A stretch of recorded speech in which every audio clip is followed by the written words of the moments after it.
పోలవరం కోసం భూసేకరణ జరిగింది. ఆ భూముల్లో వ్యవసాయం కానీ ఏది చేయడానికి వీల్లేదు. అలాగే చింతలపూడి ఎత్తిపోతల పథకానికి భూసేకరణ జరిగింది, అక్కడ ఏం చేయడానికి వీల్లేదు. కానీ ఈ రెండిట్లలో నీళ్ళు వచ్చి మునిగిపోతే ఎవరేం చేయలేరు, కానీ మునగనంతసేపు అది ఖాళీగానే ఉంటుంది కదా.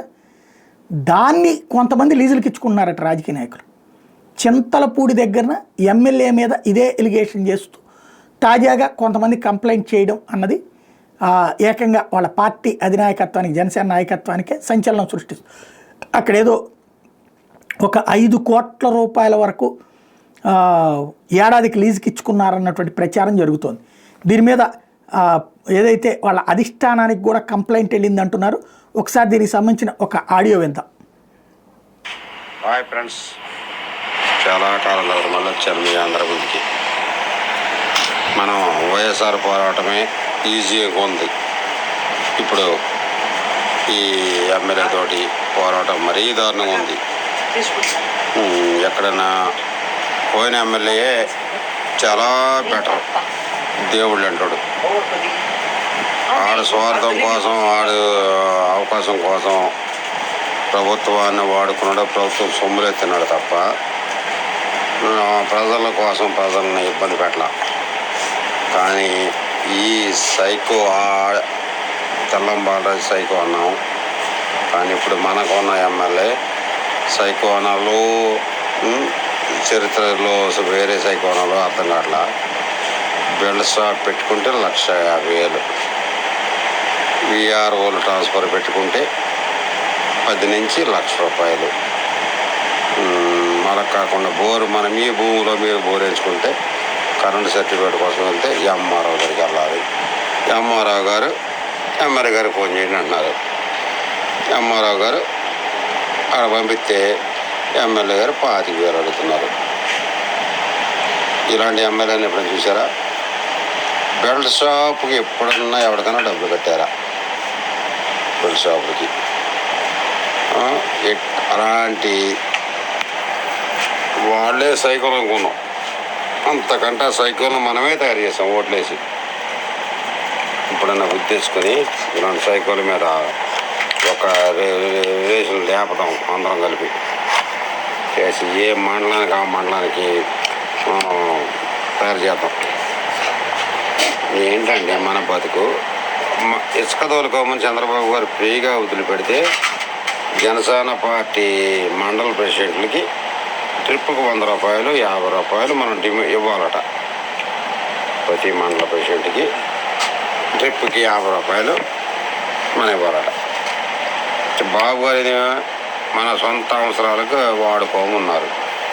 వాడుకోమంటే వాళ్ళకి అలా కాదట, తోలితే వాళ్ళ బళ్ళే తోలాలట, మన బళ్ళు తోలితే 100 రూపాయలు వాడికి ఇవ్వాలట.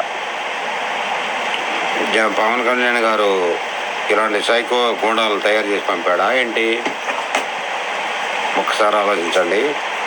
మీరు ఆలోచించడమే కాదు, రేపొద్దుట ఎక్కే పరిస్థితిలో కూడా దగ్గర క్షణాల్లోనే ఎవరి నిర్ణయాల వాళ్ళు ఇలా సెల్ఫీ వీడియో ద్వారా పంపించండి. పంపిస్తే ఎవరో ఒకళ్ళు ఎక్స్లో పవన్ కళ్యాణ్ గారికి పంపిస్తారు. పంపించినప్పుడు ఆల్రెడీ అయ్యగారు భోగవతాలు బయటపడతాయి.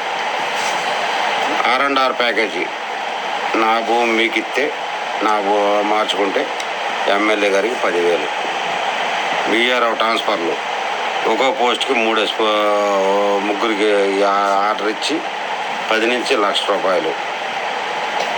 చూడండి, మన భూమిలో మనం బోరేసుకుంటే 25,000.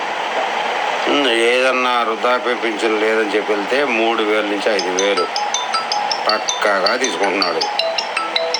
ఏంటయ్యా అంటే 4 కోట్లు పెట్టి ఇల్లు కడుతున్నాను, 3 కోట్లు పెట్టేమో ఇచ్చా పార్టీ ఆఫీస్ కడుతున్నాను అంటున్నారు.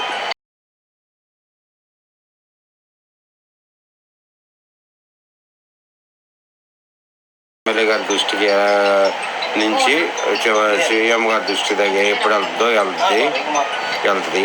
ఇంకొక చిన్న విషయం, నేను పార్టీ కోసం 196 కిలోమీటర్లు 2.5 గంటలు పాదయాత్ర చేశాను. బాబు గారిని అరెస్ట్ చేశారని. 26 గంటల్లో 94 కిలోమీటర్లు పాదయాత్ర చేసి బాబు గారి మీద అక్రమ కేసులు పడుతున్నారని 11 రోజులు ఆమరణ నిరాహార దీక్ష చేశారు. బురగం సింగ్ గారు టికెట్ ఇవ్వలేదని పెట్రోల్ పోసుకుని చచ్చిపోవడానికి సిద్ధమయ్యా. అలాంటి నన్ను మట్టి తోలుతున్నావు ఏంటి, 100 రూపాయలు అడుగుతున్నావు అనే ఉద్దేశంతో నేను అడిగేటప్పటికీ పుట్టాయగూడెం జనసేన టీడీపీ జనసేన మండల పార్టీ ప్రెసిడెంట్ కావాలని ఎక్స్చేంజ్ వాళ్ళని ఫోన్ చేసి నా ఇంటికాడ మందు పెట్టి నన్ను పట్టించి పోలీసులకు పంపించాడు. ఇది వాళ్ళ బాగోతం అండి. ఇప్పుడు ఏం చేయమంటారో చూడండి, ఇలాంటి వాళ్ళని ఎలా చేయమంటారో చూడండి. ఎవరికన్నా పవన్ కళ్యాణ్ గారికి పంపించగలిగిన ఎక్స్ ఉంటే ప్రతి ఒక్కరూ దీన్ని షేర్ చేసి పంపించండి. తర్వాత లేదనుకోండి, ప్రతి మండలంలో ఒకరోజు లంచగొండి ఎమ్మెల్యే మాకొద్దు, లంచగొండి ప్రభుత్వం మాకొద్దు, ప్రభుత్వం వద్దు, ప్రభుత్వం నెంబర్ 1, లంచగొండి ఎమ్మెల్యేలు మాకొద్దు అని చెప్పి ప్రతి మండలం కాడ 7 రోజులు నిరాహార దీక్ష చేద్దాం. చేసిన తర్వాత పవన్ కళ్యాణ్ గారికి తెలుస్తుంది. అప్పుడు అన్నీ తెలుసు. కరణ్ రాంబాబు గారు కాళ్ళు పట్టుకుంటే వచ్చిన టికెట్ ఇది. కరణ్ రాంబాబు గారు కాళ్ళతో తన్నాడు ఈ ఎమ్మెల్యే గారు. ఇలాంటి ఎమ్మెల్యేని మనం సహించే పనే లేదు. సెల్ఫీ పెడితే వాళ్ళు నా మీద మళ్ళీ సాయంత్రం పోలీసులు వచ్చేస్తారు 9కి. నేను పెట్టాను ఈ ఉద్దేశంతో. రానివ్వండి, ఎన్ని కేసులు వచ్చినా పెట్రోల్ పోసి చచ్చిపోవడానికి సిద్ధమైనవాడిని. ఇవన్నీ కేసులకి ఎవడ దొరుకుతాడు? మీరు అందరూ మనసులో బాధతోడు ఉన్నారు. నేను డేర్గా సెల్ఫీ పెడుతున్నాను. ఎవరికన్నా అవకాశం ఉంటే పవన్ కళ్యాణ్ గారికి ఈ వీడియోని పంపించాలని కోరుతున్నాను అందరికీ. జై పోలవరం, జై జాంగ్రీ అంతర్వేగూడెం నియోజకవర్గం యూనిట్ ఇన్ఛార్జి. ఇది ఓ రకంగా కూటమిలోనే తిరుగుబాటు. కూటమిలో ఉన్నటువంటి కార్యకర్తలు వీళ్ళకు కూడా డబ్బులు డిమాండ్ చేస్తున్నారు. ఇప్పుడు ఈయన మాట్లాడిన దాన్ని బట్టి చూస్తుంటే ఆల్రెడీ ఇతని మీద కేసు పెట్టబడింది, ఇతన్ని వేధిస్తున్నారన్నట్టు ఇతను చెప్తుంది. అది ఎంతవరకు వాస్తవం అన్నది పవన్ కళ్యాణ్ గారు దీని మీద ఏమన్నా విచారణకి ఆదేశించి ఈ వ్యవస్థ ఇది నిజమా కాదా, నిజమైతే నిజం, అబద్ధమైతే అబద్ధం ఎంక్వైరీ చేయించుకుంటే బెటర్ ఏమో.